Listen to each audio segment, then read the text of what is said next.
Old Goa पोर्तुगीज.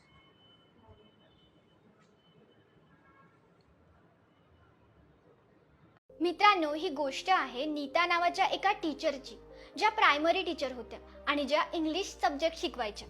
एके दिवशी त्या टीचरने मुलांची सरप्राईज टेस्ट घ्यायचं ठरवलं आणि मुलांना सांगितलं की आज तुमची टेस्ट होणार आहे. तुम्हाला एका टॉपिकवर निबंध लिहायचा आहे आणि टॉपिक होता माझी इच्छा, माय विश. सगळ्या मुलांनी निबंध लिहायला सुरुवात केली. प्रत्येकाने त्याच्यानुसार त्याची जी इच्छा असेल ती त्या निबंधात लिहिली. पेपर जमा केले. शाळा सुटली. त्या टीचर घरी आल्या.